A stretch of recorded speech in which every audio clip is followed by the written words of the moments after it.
100th birthday. And he perhaps represents, best of all, how the passing of time can change things. Republican candidates, presidential hopefuls, they all invoke the Gipper's name constantly as the politician to emulate and to admire. But his policies wouldn't even get him past the litmus test of what it is to be a conservative in America today. Here's a man who tripled the deficit. Under his lead, income inequality grew, household savings dwindled, debt began to rise, and the cloud of the financial industry exploded. He's called the most popular president, but his average career approval rating was a mere 56%. So what do we make of the current day obsession? Well, joining me from our studio in New York to discuss it is Wonket editor Jack Stuef. Jack, thanks so much for joining us. Now, it's definitely not unusual to celebrate political figures, but do you think that the Ronald Reagan thing has gone a little too far? Is a little bit more of an obsession? Well, I don't know how you usually celebrate the birthday of a dead guy. I don't know if you dig him up and stick some cake in his mouth, but Ronald Reagan is definitely treated as sort of a god, as the second messiah or something like that. So, this is a big event for conservatives. Any chance to find a reason to celebrate Reagan, they'll take it. So I imagine there are all sorts of events across the country. Hundreds of millions will make the pilgrimage to Illinois to see his birthplace and see the nativity play of the cowboy and the Jane Seaver giving birth to Ronald Reagan on in front of all the paparazzi. Well, what is it about this man that makes people want to travel in the thousands, perhaps, tens of thousands to Illinois? I mean, what is it about him that's so fascinating? Well, I think he's the most conservative president we've had, definitely in the past century.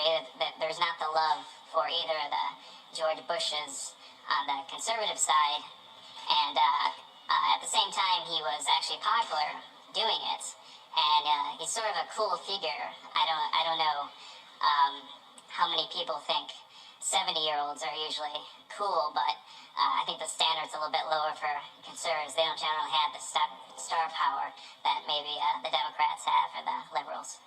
I'm definitely with you there.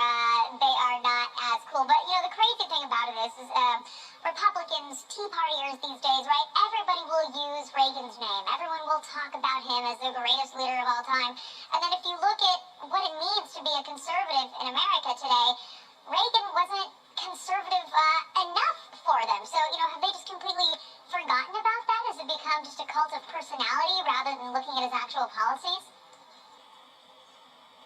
Well, I think in some part, yes.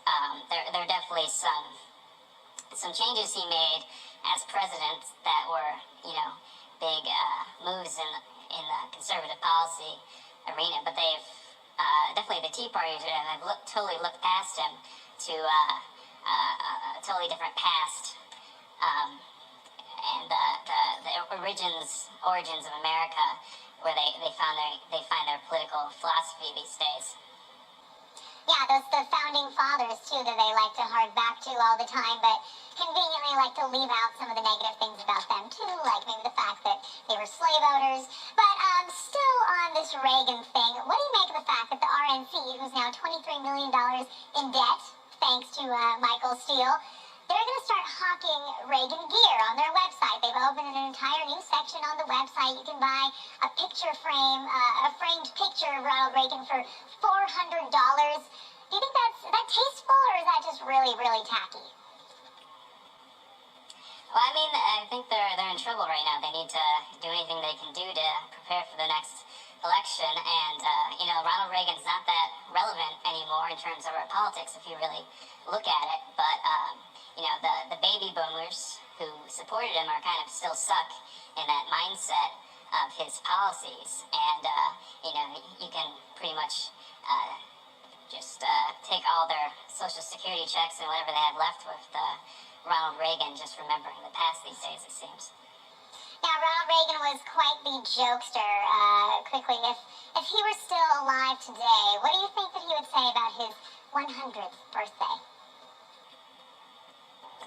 I think he'd probably start screaming for a while, just at the horror of being alive And I'm not sure if the Alzheimer's still applies when you're a zombie, but he may not be able to put words together. So I think it would be sort of horrifying. I think it's good that everyone else pretends to be Ronald Reagan and they don't try to actually bring him back. I think I'm with you there, although I know The Onion did do that in one of their videos, as they actually brought him back from the dead as a zombie, and, well, they did kind of a good job with it. Now, lastly, what do you make of the comparisons between Ronald Reagan and Obama? You know, a lot of people are looking at the situation when they went into power, that the economy was in a horrible position, that both of their approval ratings sank drastically, and Reagan also was looked at as a one-term president, and then everything changed. Do you think that Obama is going to be as lucky? Well, I don't know. I think at the exact moment in the presidency is right now, Obama's approval ratings are actually higher than Reagan's were, and the unemployment rate is lower right now. But I'm not sure that Americans have the same confidence in the economy that they did under Reagan, or that Reagan had in those years. I don't think Obama really believes it either. It's a lot more volatile out there. You know, an industry can fall apart overnight. You know, hot dog, if you're in the hot dog industry, the next day it's, you know, hot dogs are obsolete, and what do you do? So I think people are not quite ready to believe that everything is in order right now. So we'll see if his numbers will rebound more and he'll be able to win a second term. Somehow I think that hot dogs are still going to make it. They're going to stick around. It's just an American thing. Jack, thank you so much for joining us. Technology. Thanks. Thank you.